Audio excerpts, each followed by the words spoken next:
Hello, Assalamu alaikum, and a very good morning to you all. Hope all of you are doing well. Stay healthy, stay fine, stay safe. So, we have finished with our second chapter, that is solutions. Now we are discussing from the inorganic part, that is p block elements. So, before discussing p block elements, let's take a quick brief of periodic table. So, क्या हुआ कि periodic table को manage करने के लिए या periodic table की कैसे कंस्ट्रक्ट करें पीरियोडिक टेबल को, तो इसके लिए बहुत सारे साइंटिस्ट आए और उन्होंने अपना अपना थ्योरी दिया या अपने अपने हिसाब से उन्होंने वो कैटेगराइज किया कि एलिमेंट्स को कैसे करें। तो इससे पहले सबसे पहले हमारे पास थोड़ा ब्रीफ करते हैं, आप लोगों को इसके बारे में आइडिया होगा।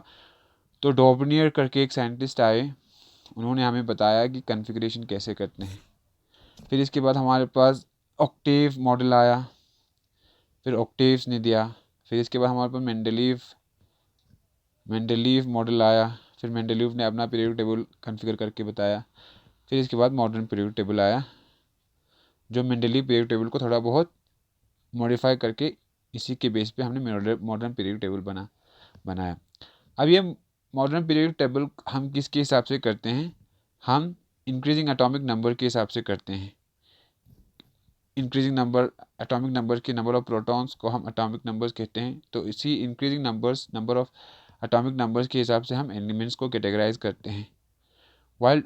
ये मेंडलीव और वाइल ऑक्टेव वाले केस में क्या था कि ऑक्टेव जो होता है, ऑक्टेव नॉर्मली एक म्यूजिक का टर्म है।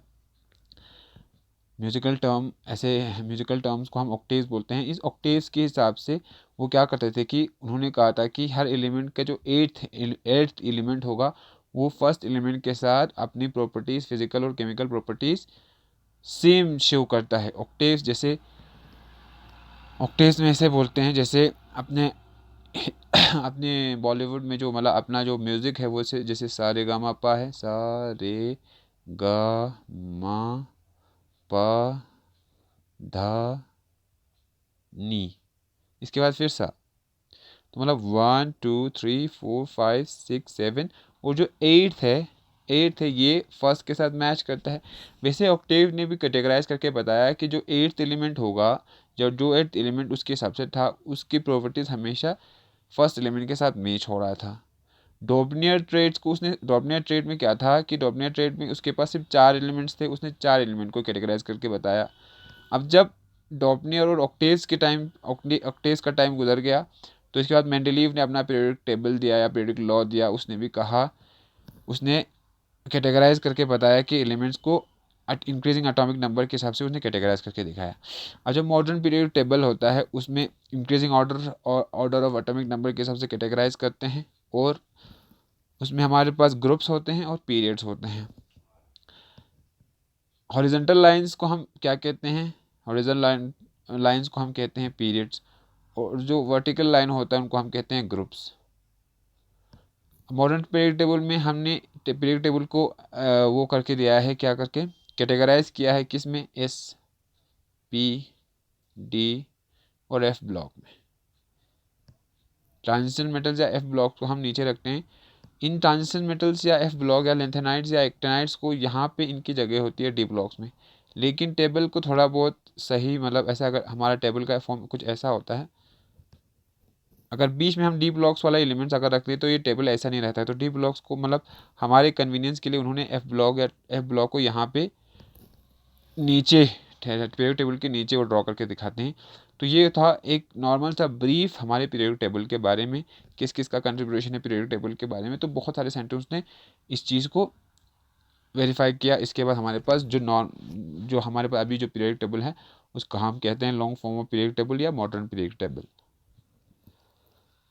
तो हम पीरियोडिक टेबल में आज डिस्कस करने वाले हैं पी ब्लॉक एलिमेंट्स।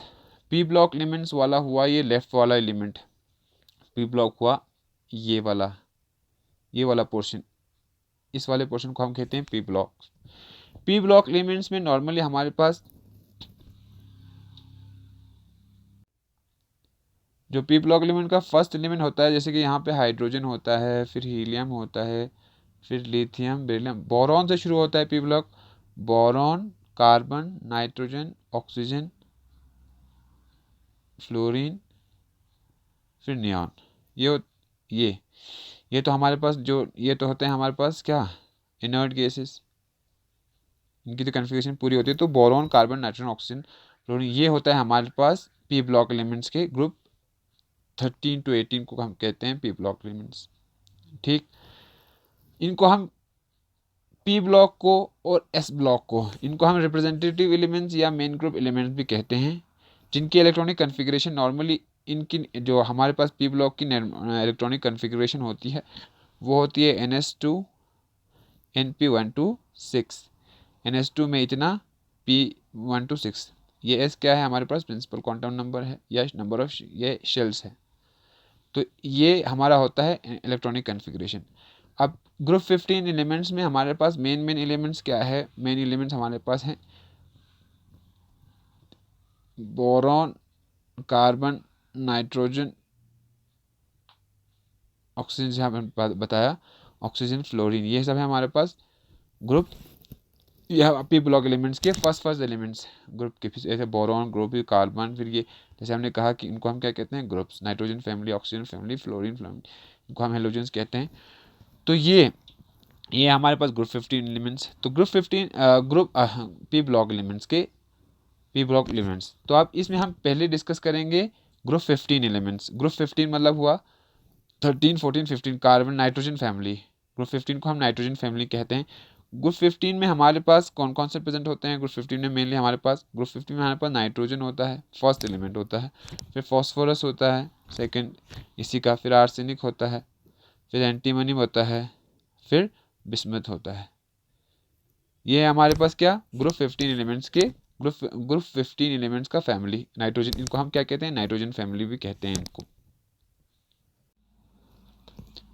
अब इनका ऑक्यूरेंस की ये मतलब इनकी एग्जिस्टेंस क्या है, कि कितना कितना पाया जाता है और कहाँ कहाँ पाया जाता है, एग्जिस्टेंस या ऑक्यूरेंस भी कहते हैं। तो ग्रुप 15 के जितने मेंबर्स हैं वो बहुत रेयर होते हैं, एक्सेप्ट हमारे पास फॉस्फोरस। फॉस्फोरस हमारा काफ़ी एबेंडेंट होता है। बाकी जो फॉस्फोरस के अलावा बाकी एलिमेंट्स हैं ग्रुप 15 के, वो बहुत रेयर होते हैं, वो बहुत हमें कम दिखता है।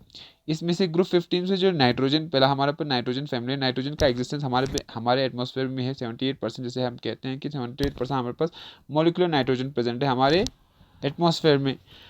नाइट्रोजन हमारे पास 33rd एलिमेंट है, 33rd नंबर पे आता है एबंडेंस में। 33rd एलिमेंट है हमारे अर्थ पे या अर्थ क्रस्ट पे, जो हमारे 33rd नंबर पे हमारे पास नाइट्रोजन आता है। नाइट्रोजन हमारे पास, नाइट्रोजन का जो इम्पोर्टेंस है, जैसे नाइट्रोजन का बहुत इंपॉर्टेंस है। नाइट्रोजन हमारा जैसे कि न्यूक्लिक एसिड का मेन पार्ट है। अब ये न्यूक्लिक एसिड क्या होता है, प्लांट्स और एनिमल्स में न्यूक्लिक एसिड होता है, प्लांट्स और एनिमल्स में।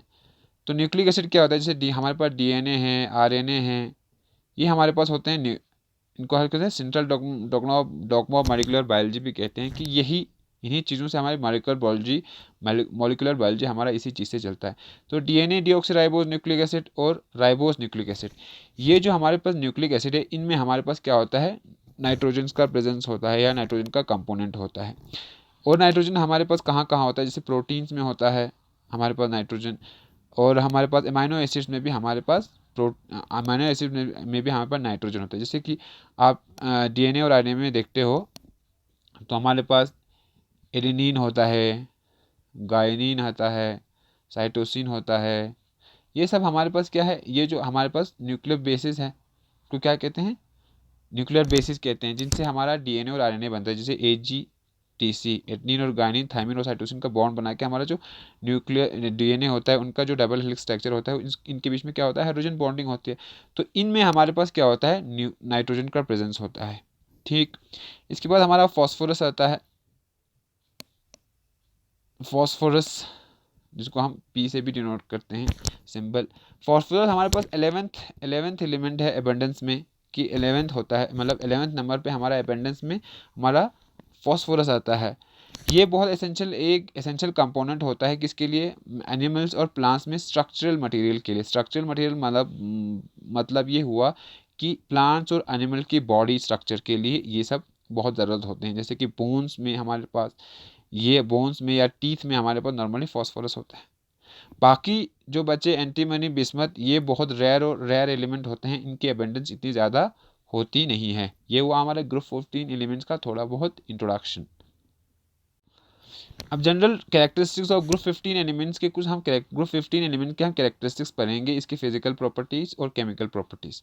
तो पहले हम इलेक्ट्रॉनिक कन्फिग्रेशन की जब बात करते हैं, जब ग्रुप 15 एलिमेंट्स का हम इलेक्ट्रॉनिक कन्फिग्रेशन करता है तो हमें NS2 NP3, ये हमारे पास ग्रुप 15 एलिमेंट का नॉर्मल इलेक्ट्रॉनिक कन्फिग्रेशन है। मान लो अगर यहाँ में से अब अगर हम नाइट्रोजन को अगर ले लें, नाइट्रोजन का हमारे पास एटॉमिक नंबर कितना है 7। जब इसका हम कन्फिग्रेशन करते हैं तो हम कैसे करते हैं 1s2 2s2 2p, कितना हुआ 3 4 3 7।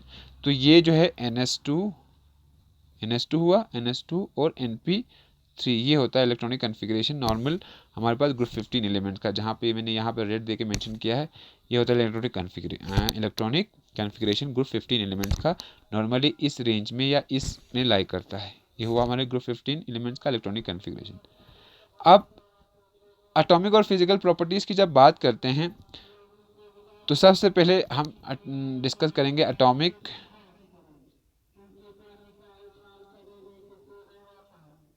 Ionic radii. एटॉमिक और आयोनिक रेडियाई जब आप डिस्कस करते हैं तो अलोंग द पीरियड और डाउन द ग्रुप। हमेशा अलोंग द जो पीरियड होता है, अगर हम पीरियडिक टेबल में अलोंग द पीरियड जाए तो हमारा साइज़ क्या होता है, साइज़ डिक्रीज होता है। वाइल हमारा जो साइज़ का मतलब यह हुआ एटॉमिक रेडियाई हुआ, एटम का रेडियस को साइज़ ही कहते हैं। डाउन द ग्रुप हमारा एटॉमिक साइज़ इंक्रीज हो जाता है। अब इसमें रीज़न क्या है कि अलोंग द ग्रुप हमारे पास क्या हो जाता है, अलोंग द ग्रुप हमारे पास ये हो जाता है, जैसे कि मान लो अगर ये हमारे पास फर्स्ट शेल है, ये कोई शेल है, मान लो अलोंग द ग्रुप है, तो अलोंग द ग्रुप में क्या हो जाता है कि हमारे पास इलेक्ट्रॉन्स बढ़ते जाते हैं। ठीक, न्यूक्लियर चार्ज बढ़ते जाता है, या न्यूक्लियर के बाहर जो चार्ज है इलेक्ट्रॉन बढ़ते जाता है। तो इलेक्ट्रॉन बढ़ने के कारण इनके बीच में फोर्स ऑफ अट्रैक्शन ज़्यादा हो जाती है। फोर्स ऑफ अट्रैक्शन ज़्यादा हुआ तो मॉलिक्यूल जो हमारे पास एटम है वो थोड़ा बहुत श्रिंक कर जाता है। मतलब श्रिंक मतलब का मतलब कि इसका ये बहुत मतलब छोटा होता है साइज़ वाइज। जब हम कहते हैं कि अलोंग द पीरियड हमारा साइज डिक्रीज होने का मतलब है कि नंबर ऑफ चार्ज बढ़ते जाता है। नंबर ऑफ चार्ज बढ़ने के कारण हमारा इलेक्ट्रॉन के बीच में जो क्या होगा, यहाँ पे फोर्स ऑफ अट्रैक्शन ज़्यादा होगा तो मॉलिक्यूल टाइटली पैक्ड होगा। इसका मतलब ये है कि हमारा मॉलिक्यूल का साइज़ या एटम का साइज़ है वो डिक्रीज होगा। वाइज डाउन द ग्रुप जब हम देखते हैं, डाउन द ग्रुप हमारे पास क्या रीज़न होता है, डाउन द ग्रुप जब हमारे पास क्या होता है, नंबर ऑफ शेल्स इंक्रीज कर जाता है, नंबर ऑफ शेल्स इंक्रीज हो जाता है। ठीक, नंबर ऑफ शेल इंक्रीज होने के कारण हमारा एटॉमिक रेडिया क्या हुआ, इंक्रीज ही हो गया।